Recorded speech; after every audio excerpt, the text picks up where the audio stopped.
ለውድቀት ምክንያት ተሰጥኦ ወይ ትምህርት ቤት ወይ ሁኔታዎች ባይሆኑስ? ይልቁንም በተገላቢጦሽ እስካሁን ስላልወሰንከው አንዲት ውሳኔ ቢሆንስ? ምክንያቱም አንዲት ውሳኔ ሙሉ ህይወቴን ቀይራዋለች። አርኪቴክቸር የልጅነት ህልሜ ነበር። በልጅነቴ ቤቶችን ስል ወረቀቶችን ለክፍል እንዲሆኑ ቆራረጥ እና የሌሉ ቦታዎችን በምናቤ ይፈጥር ነበር። ጎበዝ ተማሪ ነበርኩ። ውጤቶች በቀላሉ ይመጡልኝ ነበር። ከዚያ ግን የአርኪቴክቸር ትምህርት መጣ። በድንገት ውጤቴ ያሽቆለቆለ፣ በራስ መተማመኔ ጠፋ። ብቻዬን በዶርም ውስጥ ሌሊቶችን እያሳለፍኩኝ ራሴን እንዲህል ነበር፣ ምንድነው ችግሬ? አርኪቴክቸር ህልሜ የነበረው እንደ ትልቅ ውድቀት የተሰማኝ። አለቀስኩ፣ ራሴን ተጠራጠርኩ፣ ግራ ተጋባው። ከዚያም አንድ ነገር ታወሰኝ። ችግሩ ትምህርት ቤቱ አልነበረም፣ እኔ ነበርኩኝ።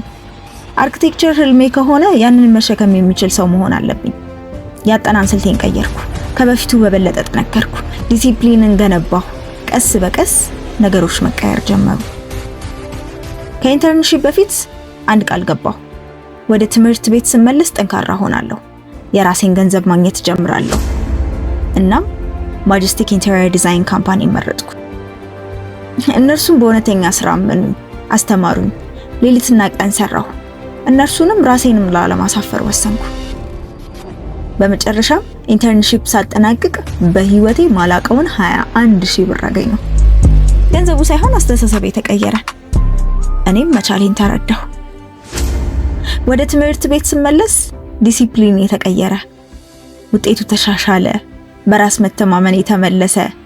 በወር 20,000 አንዳንዴም ከዛ በላይ ማግኘት ጀመርኩ። ቴሲስም በኤ ግሬድ ተመረቅኩ። እናም የመውጫ ፈተናዬን አለፍኩ። ከምረቃ በኋላ ግን ድጋሚ ነገሩ ከበደ። ተሳካልኝ፣ ደግሞ ወደቅኩ። አገኘው፣ ደግሞ ተቸገርኩ። አተረፍኩ፣ ደግሞ ከሰርኩ። ግን ለመተው አልፈለኩም።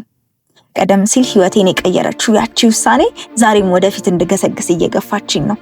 ዛሬ ከተመረቅኩ 1 ዓመት ሆነኝ። አንደኛው ዓመት መላመድ ነበር፣ ሁለተኛው ዓመት ግን መገንባት ነው። እናም ይህ ገና ጅማሮ ነው። ቀጥሎ ምን እንደሚሆን ማየት ከፈለጉ ሰብስክራይብ በማድረግ ቤተሰብ ይሁኑና አብረው ይጓዙ። የሚቀጥለው ምዕራፍ ከምን ጊዜውም በላይ ትልቅ ነው።